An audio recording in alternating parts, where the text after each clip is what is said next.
Hey there, Richie D here again with another installment in my Samsung Gear VR impressions. Now, today I'm going to be doing something pretty exciting. I'm going to be watching a full 2 hour movie with this on using the Oculus Cinema and a pair of headphones. Now, I've got the Note 4 here. At the moment, it's showing me 95% battery, as you can probably see there, and it's nearly 9 o'clock at night. I'm going to play this movie, and then we're going to see how the Note 4 handles the heating, what it's like to have this on for the full 2 hours, and how much battery life is left after the full 2 hours. So let's get to it.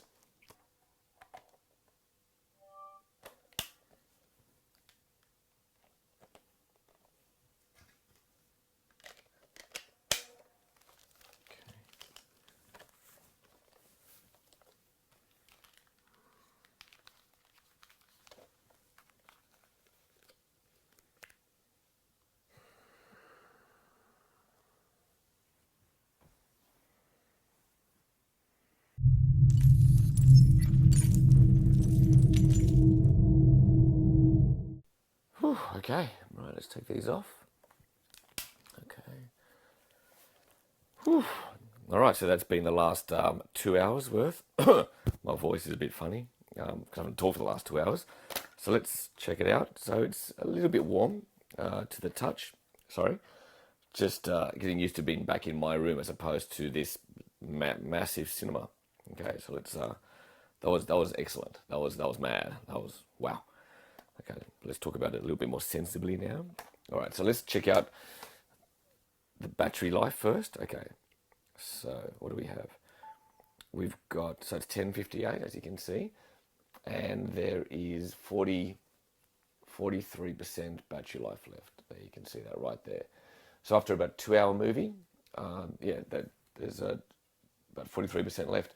So you could probably safely say that you could probably watch two full movies. And obviously that's less than what you would get if you're watching a full video, but remember we're talking about a full 3D experience coming through, and every time your head moves, the actual pixels are having to keep up with your movement as well. Okay, so let's look at comfort. So head-wise, the comfort of the Gear VR, there was no issues at all really. I had this on for the last 2 hours and didn't have any problems wearing it.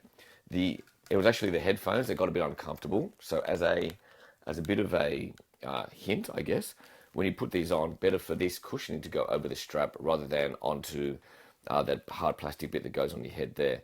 That seemed to be much more comfortable. I think I'm a bit croaky after 2 hours of not talking. What else can I talk about? The eye comfort. I've got no issues at all. So I'm looking around. I'm not strained. I've been watching that movie for the last 2 hours, and it felt like my eyes were looking further than just the distance from here to my eye.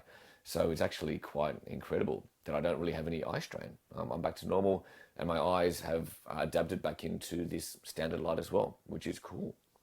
And from a movie performance point of view, which I was obviously watching all the way through, there wasn't any jutta from beginning to end. About half an hour in, I could see a little bit of jitter when I moved a bit, but again, this is all not completely full version. And when I sat still for the entire movie, the movie performance, as far as the delivery of the movie, was 100% all the way through. It synced completely all the time with the headphones as well. So I pretty much was captivated by this from beginning to end. One thing that did happen, as you can notice there, it was 10:58, and I think it was 8:48 when I first got in there. One thing that actually happened was I actually, for a second, thought that I could put my foot out and rest it on the chair in front of me, and I kicked my drink bottle down. So what I did was, instead of stopping the movie and taking it off, I went into see-through mode and was able to actually pick up the empty bottle and put it back on the desk, and then continue the movie. As soon as I pressed reorient, the movie was back on again. So that's the reason for a slight delay there.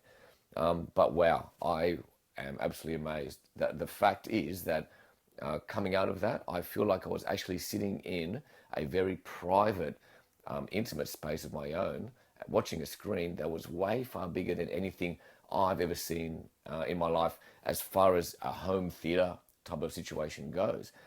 I actually was thinking about just then, while I was watching the movie, saying, imagine I was sitting in the lounge room instead of using the 60-inch TV that I've got there, but using my home theater and actually watching this and using the Bluetooth, using a Bluetooth connection to connect to the amplifier, and then having the full surround effect, or even just the subwoofer, so at least 2.1, and so using my ears in the natural sense of the environment, but watching this on my own screen. Imagine how fantastic that could actually be. So I'm still using the Gear VR, but I'm using my actual home theater setup at home. That could be pretty intense as well. So that's my first impression straight off the bat. Taking it off, it was an absolutely incredible experience. And anyone that has a Note 4 that is thinking of getting a Gear VR, if you're into movies at all, you're going to want to get this just for that experience. From a screen door effect, from pixels, like I said in the last video, yeah, you can sort of sense it, but your eye becomes quite forgiving. And I didn't notice it after a while. I think you notice it more when maybe faces are further away from the screen, and but other than that, you don't really notice it. I was halfway in, I almost forgot that I was actually watching it on my couch as opposed to in a cinema room. So I'm pretty blown away by this whole experience, as you can tell. I thought I might get some kind of eye strain, but I didn't get any of it. Okay, well, that's it from me. Ask me any more questions you want about this. It was a 2D movie, by the way, I was playing. So the environment I was in was 3D, but the movie itself was 2D on the screen. And it was an MP4 playback, and it looked fantastic. I do wonder what resolution is actually on that screen, that fixed space that you've got there, but I'm sure I can research that, or maybe one of you can find out for me. All right, that's it. Hit me up for any questions you've got about this particular experience or anything else about the Gear VR. Leave your comments in the area below. And yeah, I'll see you again soon with some more Gear VR impressions, and also probably more on the Note 4 as well. Until next time.